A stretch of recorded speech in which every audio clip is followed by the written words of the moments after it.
Hi, everyone. This is Isa Teese. And this is Raphael. And welcome to Relationships Done Different. Oh, it's really great to be here with you guys today.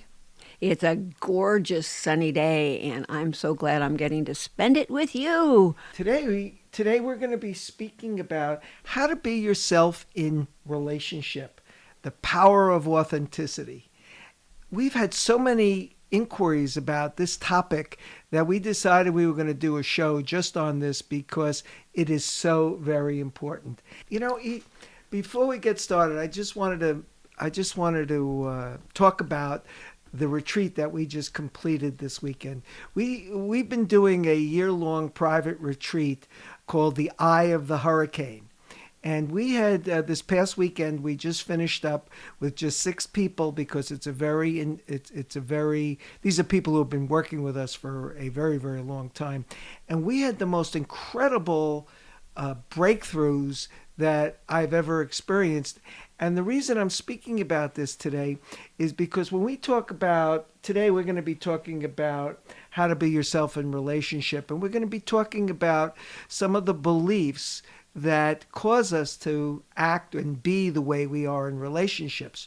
Is the 6 of us were really committed to being open and vulnerable, and we got to the bottom of very core beliefs affect us or keep us back or prevent us from really achieving what we would like in our life. What I got was that just one of these beliefs that come from our parents, from, a teacher, or any of those things that we've talked about in the future, if it becomes a core belief, then it can affect so many areas of your life. That was the biggest takeaway that I had from this weekend, and that is that any of these things, like I'm not good enough, I can't do it good enough, things like that will affect our relationships. It'll affect our business. It'll reflect in every area of our life.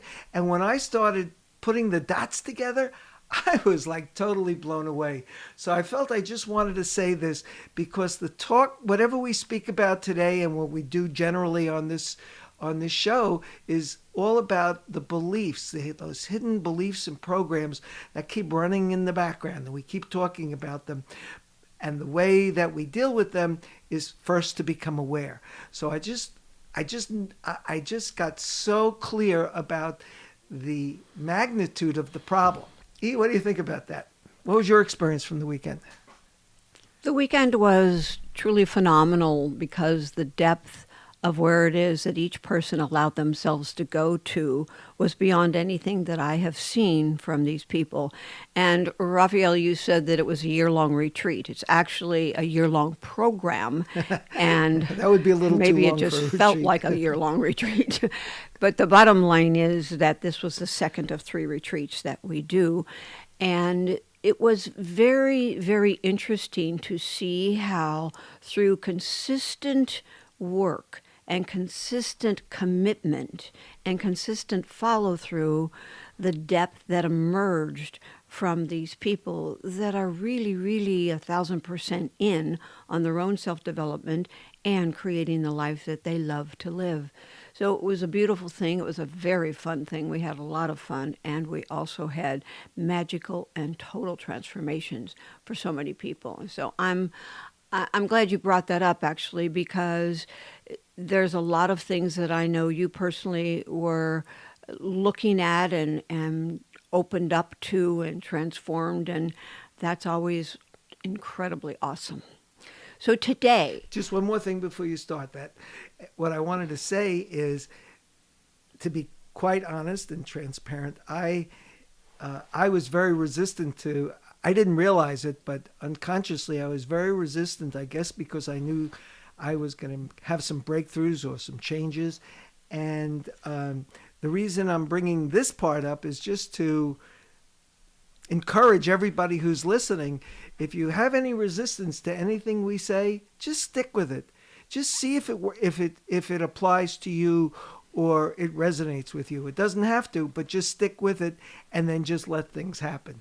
So, the expression, trust will solve everything. And I was in a lot of trust this weekend, and it was really very, very, it was very exciting. So now go ahead, so I won't interrupt you for No, the no, third I time. have to say one more thing.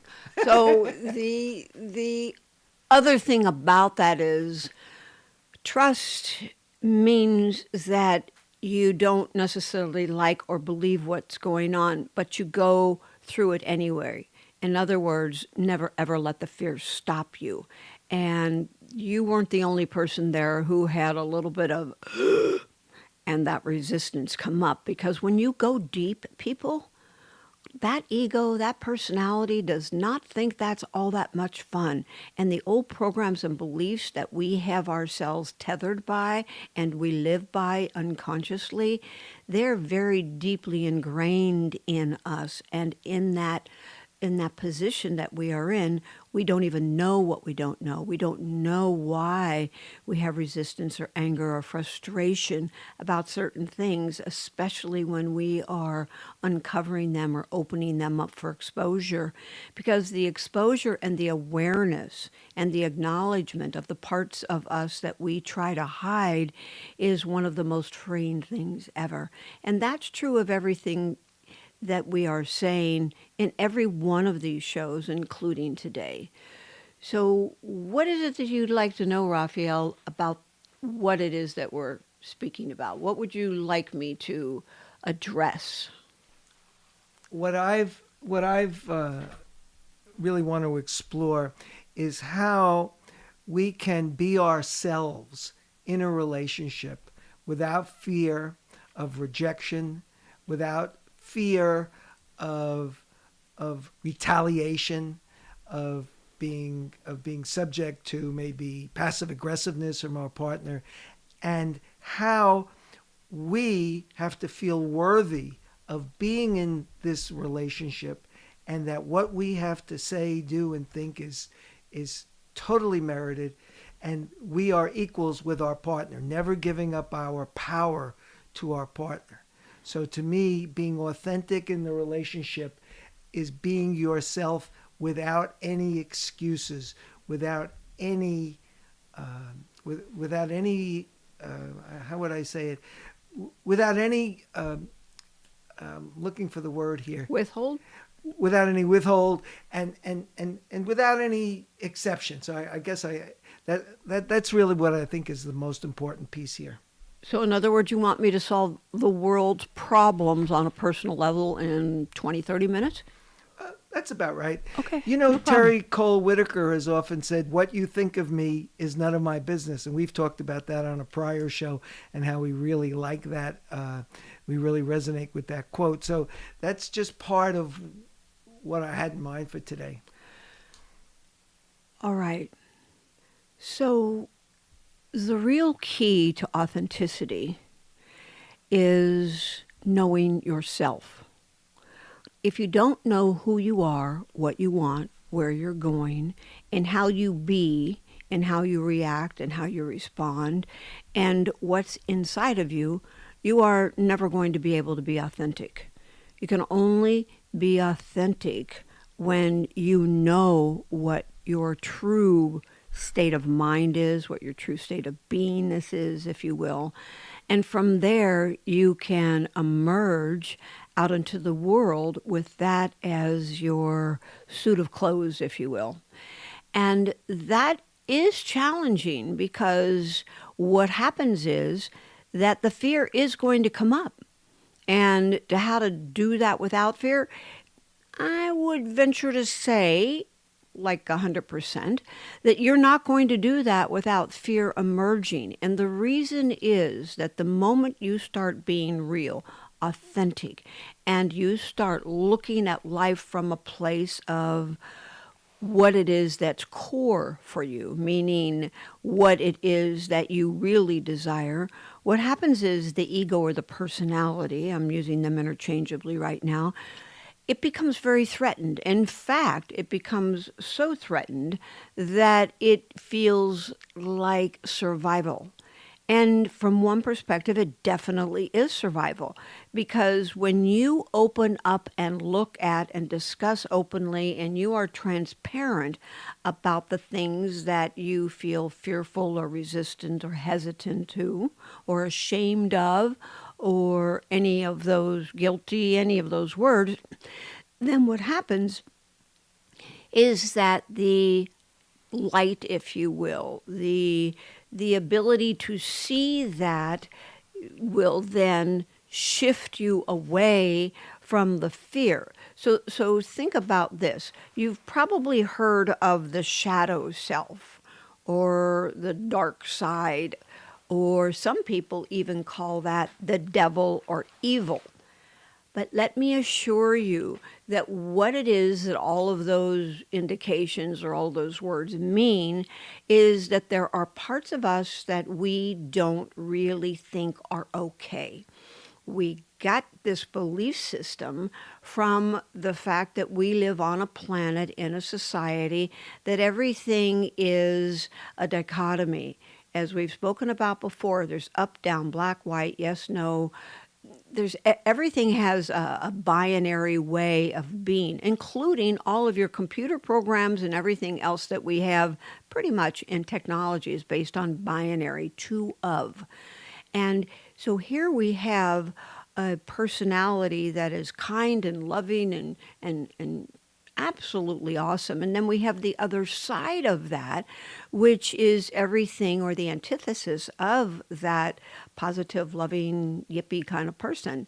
That means that we have resentments, we have angers, we have betrayals, we have guilt, we have shame, we have nastiness. We have what we might label as horrifying parts of ourselves. And that's okay because that is part of the human experience. The key is where you put your focus is where you're going to create the most energy.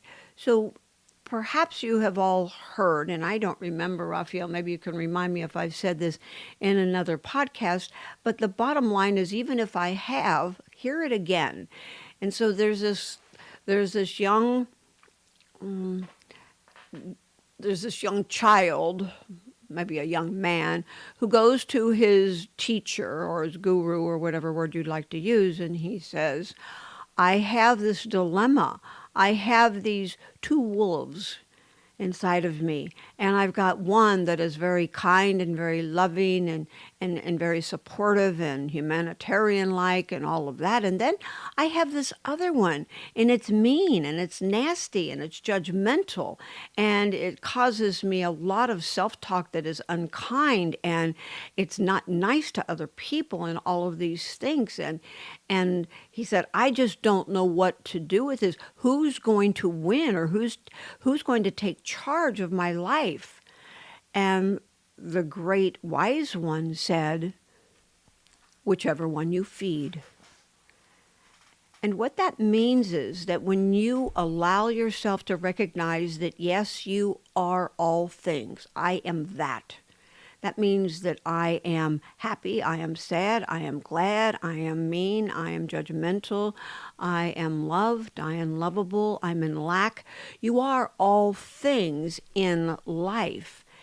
And the key is that the essence of you is going to be in life, meaning that you are going to be putting out where you put your most attention, and where you put the most energy and the most attention is what it is that will come back to you.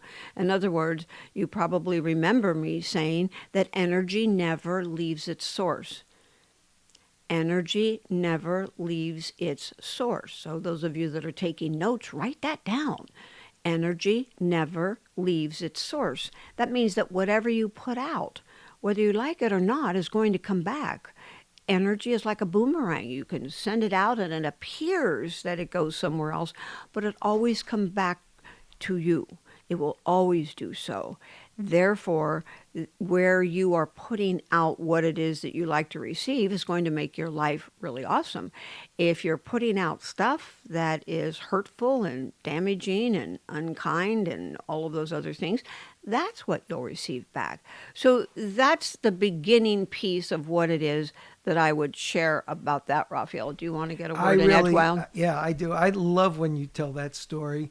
You've told it once before, and every time I've heard it in other situations, it's really it will be the biggest takeaway if you can just remember that from today, because we have choices. How we be in life, how we be in a relationship, it all is a choice. And you have a choice, I have a choice, we all have a choice as to where we put the energy and what we focus on, the good or the bad, to be optimistic or to be pessimistic. And the same goes in today's topic, or in discussing today's topic, because we're talking about authenticity.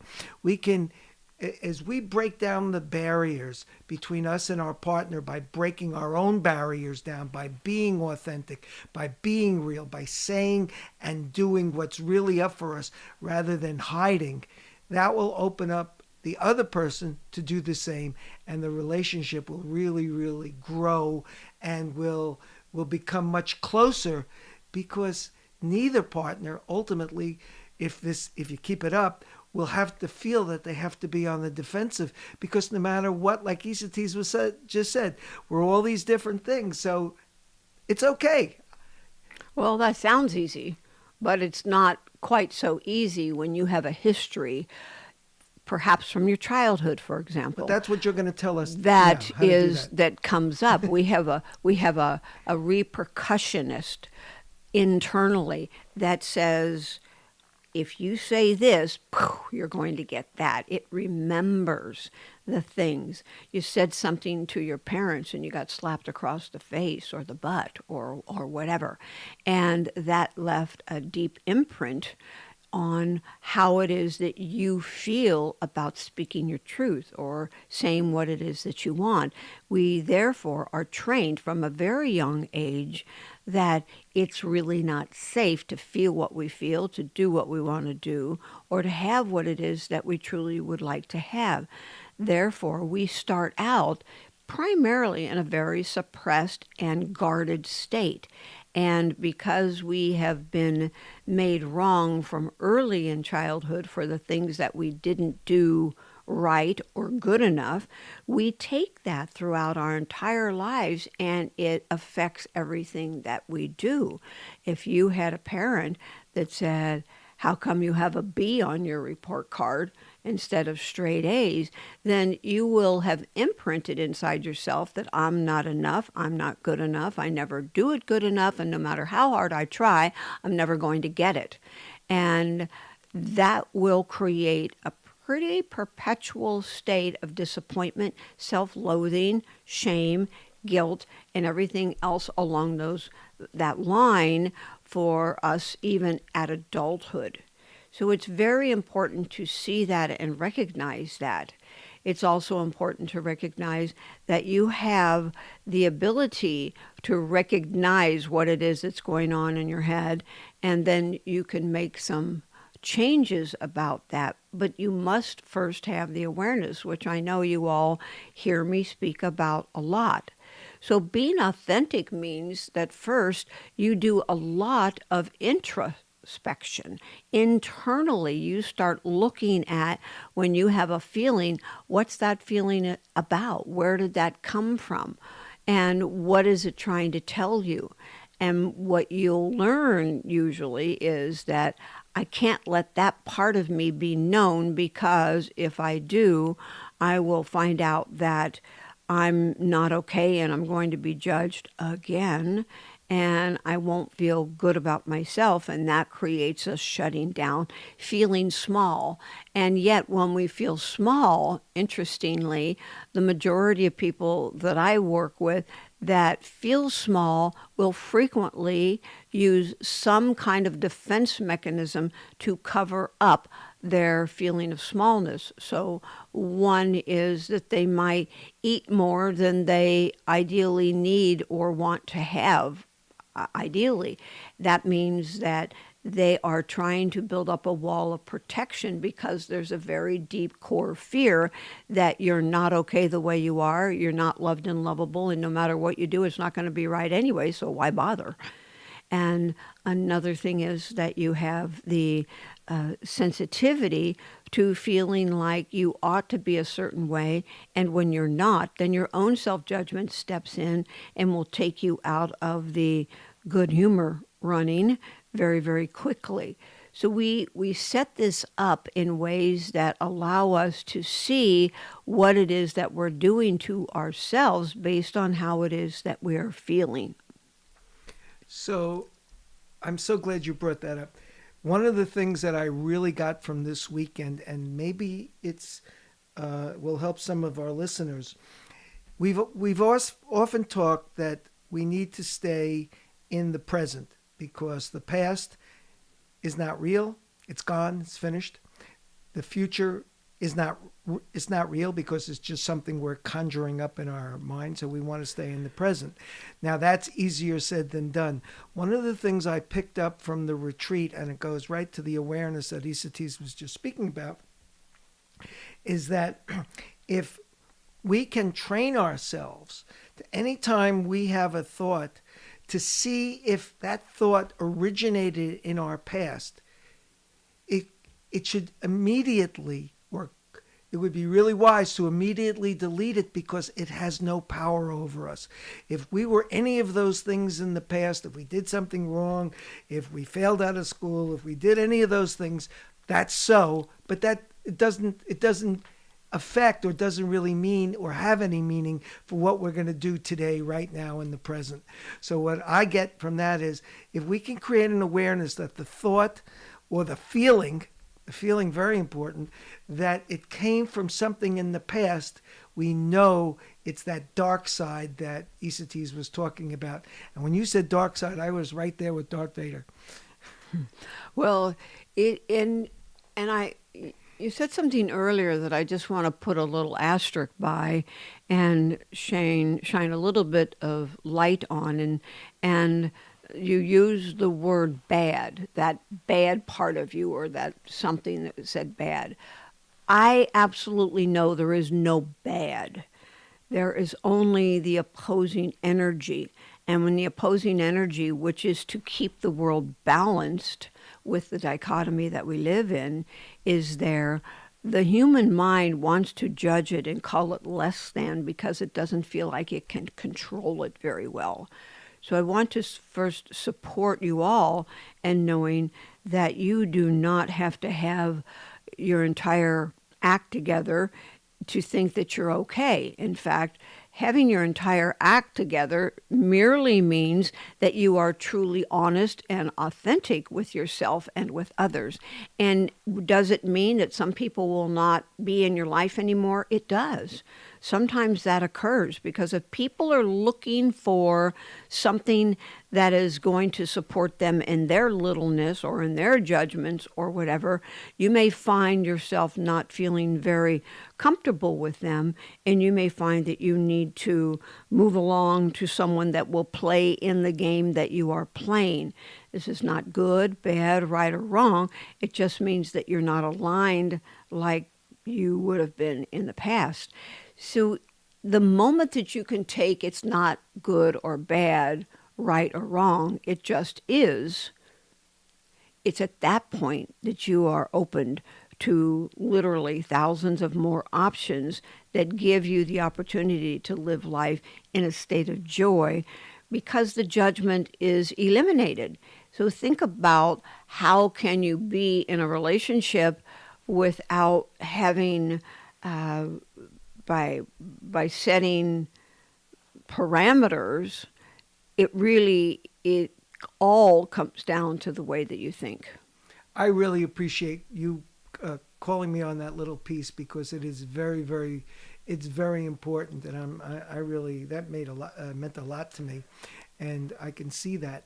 And I also wanted to just say that the idea of being one with your partner in everything, no matter what is happening, will change everything for you. Everything.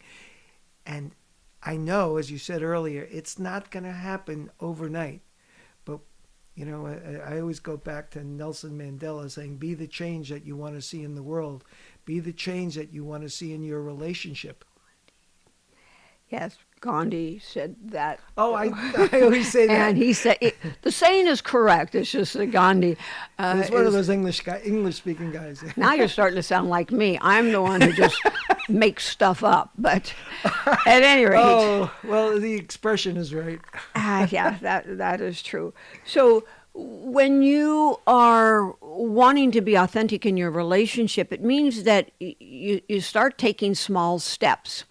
And what that means is you start telling the truth, for crying out loud. Hiding, shaming, pretending only creates more of that because you're not being authentic.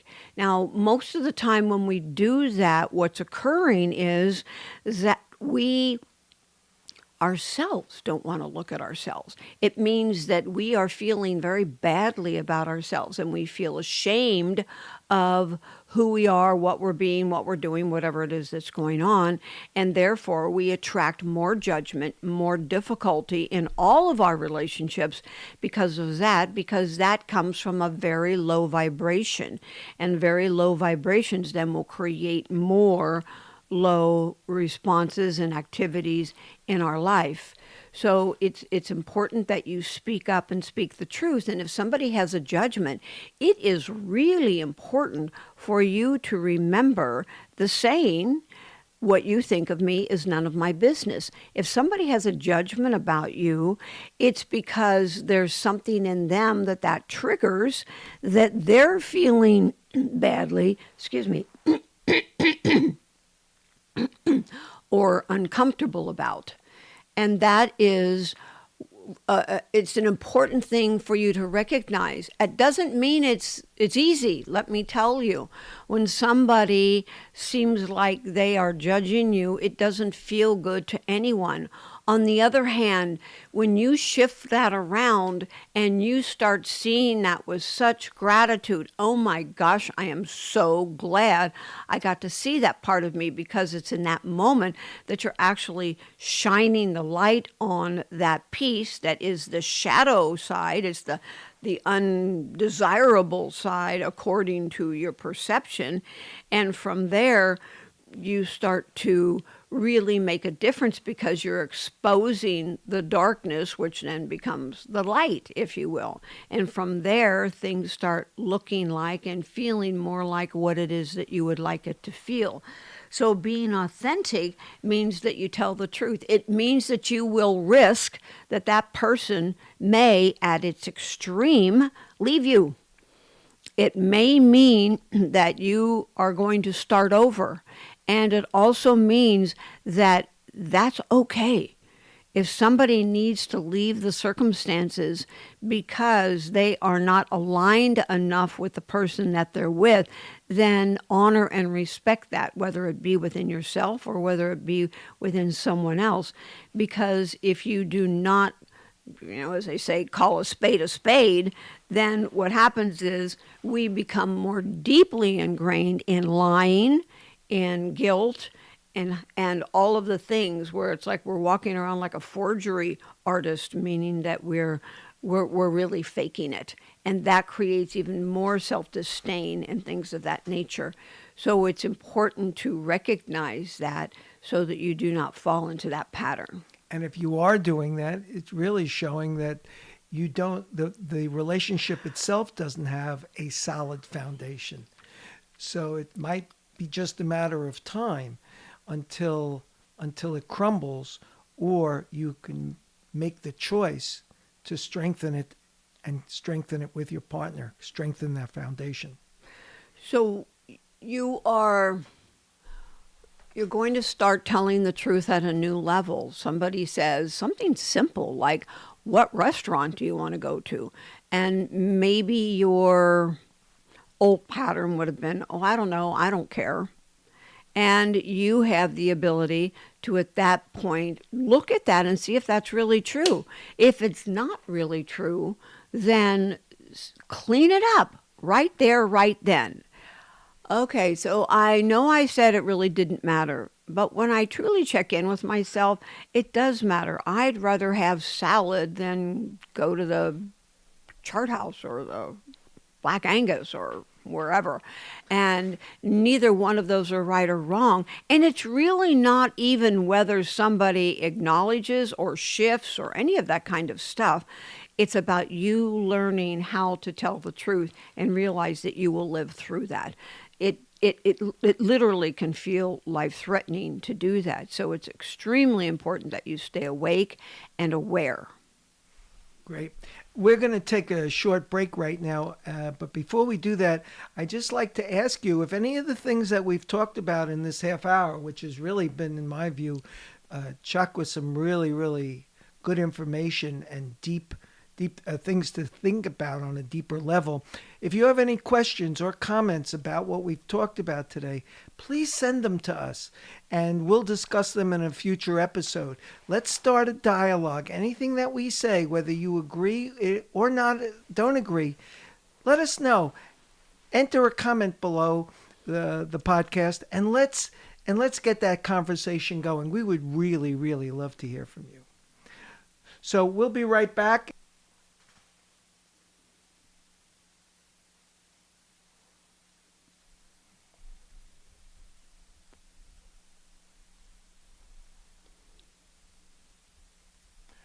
Okay, we're back now. And we're now at the part of the show where we're in the Ask E section, which is... No, I want to say something else. Well, I thought we were in that part of the show, but I guess that'll be in a minute or two. No, because I suggested to people to start telling the truth and first of all, know yourself and know what's really in there. That means that you need to take some quiet time. It means that you have to stop continuously thinking and be more internal. Spend some time alone every day. Stay in a quiet place, not sleeping, and not meaning that there's nobody in the house so you're working on your computer. This means your eyes are closed, you're sitting quietly, and even if your mind is kind of like going crazy, just notice those thoughts coming and going and use the breath at that time. The cycle of 5 breathing is something that I'm a very high advocate of. So you breathe in through your nose very, very slowly. And as you do so, you just watch the breath. You just watch the air come in very slowly through your nose. You hold it up at the top of your head or between your eyebrows for the count of 5, slow. And then you exhale through your mouth very slowly to the count of 5. And you repeat that cycle 5 times. And in doing so, you just become the observer. That literally quiets down any stress hormones. The cortisol is released, and there's a quiet state that happens in the body, which allows your mind to open and things to really shift energetically, hormonally, and in every way in your body. And that's very powerful. And you may or may not hear something or have an inspiration. Doesn't matter. That's not what it's about right now. So you calm yourself and you see how you're truly feeling. Go inside your body and notice if you have tension or stress in your stomach, in your throat, in your jaw, wherever it may be, or maybe it isn't. And then you can even ask yourself questions like, what's really underneath that? What's underneath the covers, if you will? And allow yourself to know more honestly what it is that's really going on. And then notice that and tell the truth to the partner or to someone that you're with that you haven't told the truth to. And in doing so, if they start to come back with some kind of judgment or some kind of anything, you can just say, or you can even say this before you speak to them, I just want to share something that's taking a lot of courage for me. So if you could just listen without response, that would be really helpful and much appreciated for me. And then speak what it is that you have to say. And notice how you feel in your body when you do that. And that is really starting to open up what it is that's going on and will help create some safety. If it's really not safe and you're not with a partner that can let you do that without some kind of retaliation, then perhaps it's time to get a coach or work with somebody that is truly non-judgmental.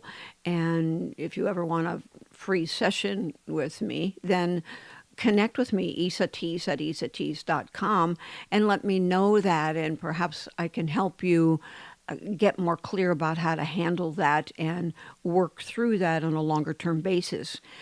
And if you keep working at it, it will come about if you have the audience and the clarity inside of yourself that will allow you to do that.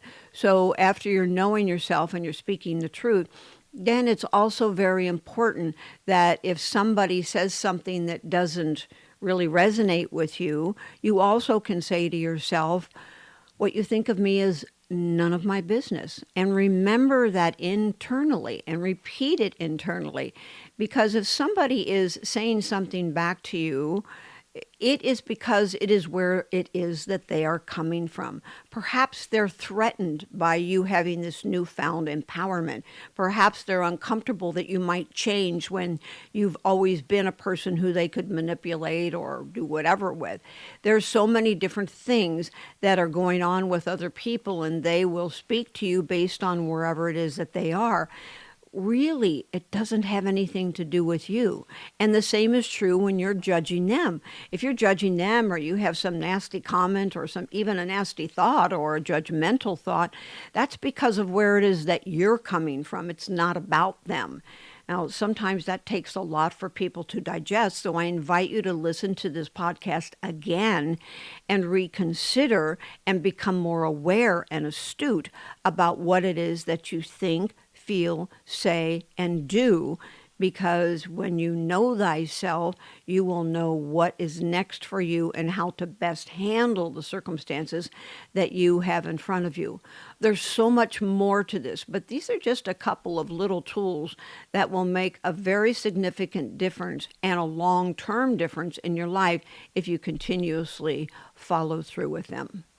So now, Raphael, what do you want to say? Well, I have to tell you when Isates was talking about the taking some quiet time, the cycle of 5, the breathing, the observation, that was like the best advice ever, and it is the beginning. I've started doing that as my awareness practice, and I just want to recommend that you guys try it.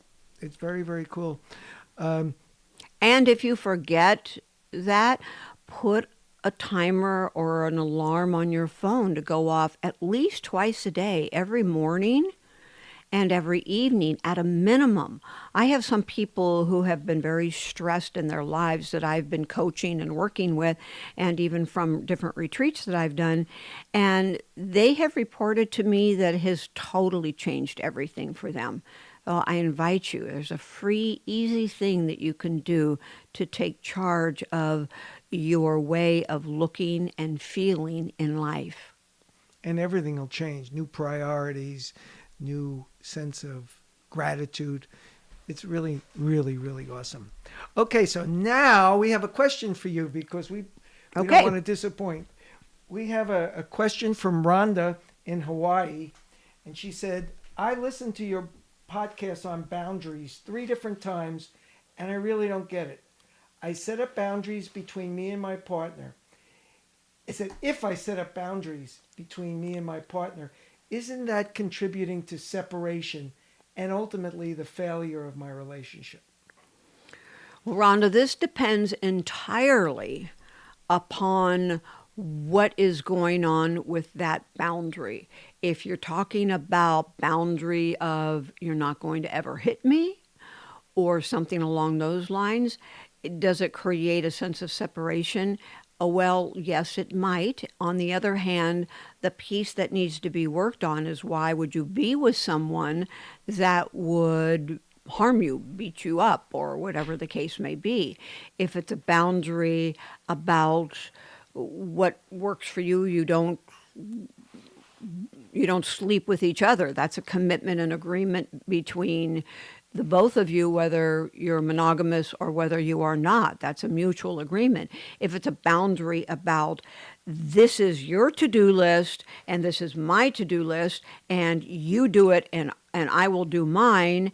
And when somebody doesn't, that there is something that is discussed.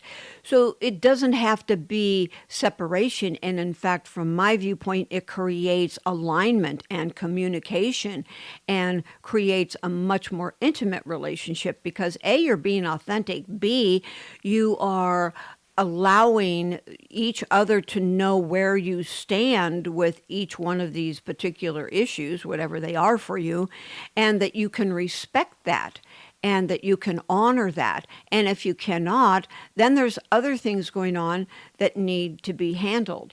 So setting it up for failure, absolutely not. The question I would ask you is, how well is the relationship working?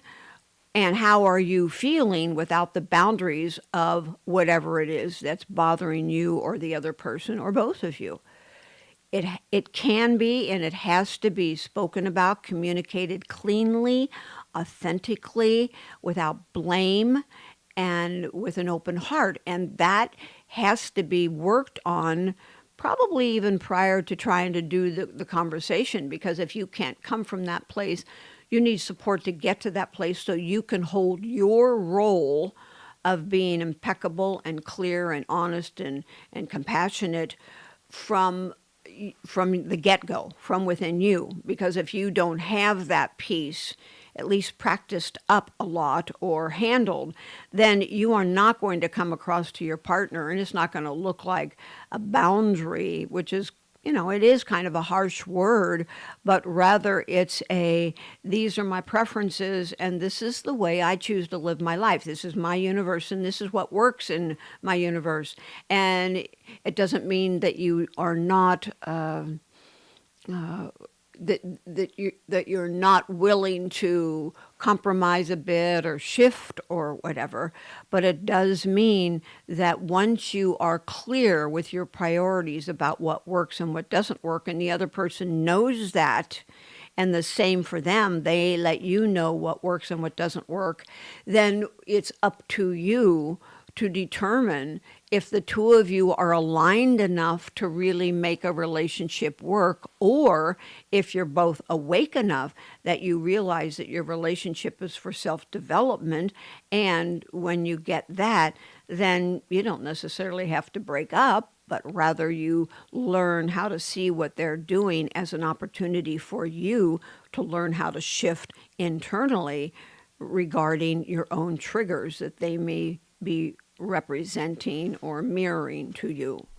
So hopefully, Rhonda, that'll make sense, and you can listen to it for a fourth time and see if what I've just said here helps you see that more clearly. One of the things I wanted to say to you, Rhonda, and Isati said this a little earlier when she was talking about the cycle of 5, and she said, keep going deeper. What's underneath this? What's underneath that? What's underneath it? And ultimately, the whole business about creating boundaries is about love of self, and say, this is what I want, this is what I expect, and I'm worth it. And then, of course, that's subject to all the things that Isati's just said. But the point is, it's if you take it down, go down deeper and deeper, it's all about your love for yourself and the esteem that you hold yourself in. And honestly, most of us have problems with that. So it's something to be aware of and to keep working on. Perfect. Oh, I got a nod, so I guess that's cool. All right, well, that was awesome. So we're now on to our last segment of the show, which is unlimited possibilities, and we have a question for you, Isatis. What would it take for me to have a closer and intimate relationship? What would it take for me to have a closer and more intimate relationship? Now, when you repeat this rhetorically, remember these questions are not that you're supposed to write down some answer, but rather you are giving a message to the Google search engine of your mind to go out into the universe, if you will, out into the world to find the answer that is most applicable and most potent for you, and you don't have to think about it anymore. You just ask the question from an open mind. And you may find that when you are asking this question, you may put behind the last word relationship for myself. So, what would it take for me to have a closer and more intimate relationship with myself? And when you ask it that way, what's happening is you're increasing your own self caring, which means that you will be able to increase the love, caring, and non judgmental place with others. And you can also leave that off, or you can put it on one day and off another, or you can add at the end of that as well something like with my partner or with whomever it is that's your partner's name. The bottom line is know thyself. That means know you, so you have the ability to be very clean, very open, and very honest with yourself about what's really going on and where the causal factor is. That's very cool. So I'm going to go out on a limb here and give everybody homework, which is normally what you would do, but I just feel constrained to give this suggestion. If you were at all taken by the idea of taking some private time, as I call it, and sitting down, doing the breath work, cycle of 5, and then just allowing yourself to just be with yourself and go deeper and deeper. And if you write down the question that we just asked, and you just say that to yourself while you're doing your breathing, while you're in that contemplative place, and then just letting it go. Again, as ECT said, no answers, just let it go and let it be. So once again, the question is, what would it take for me to have an intimate and close relationship? And you can even take it down to close relationship with yourself. So I think that's something I'm going to do. I think these asking these questions, they're so awesome because we never know when we're going to get an answer. And sometimes we don't even know we got an answer. It just happens. So it's an awareness. The universe works in very strange ways. So, okay, I think that is going to wrap it up for today. Isatis, any parting words?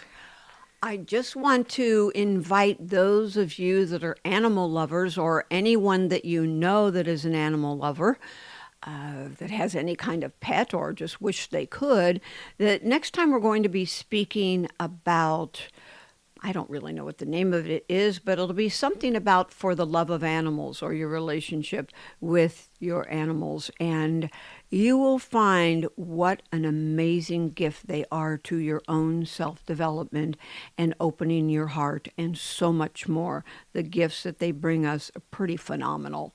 So tune in next time and please send me any questions that you may have so we can cover them in that moment. And if not, we'll cover them in another issue. But for now, know that you are hugged and loved, and we'll look forward to next time. And we will see you next time. So take care and have a great week.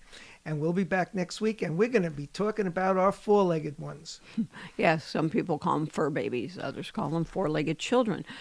And sometimes they might be two-legged because some people have birds. At any rate, take care and make this the most awesome week of your life so far. Bye for now. Bye.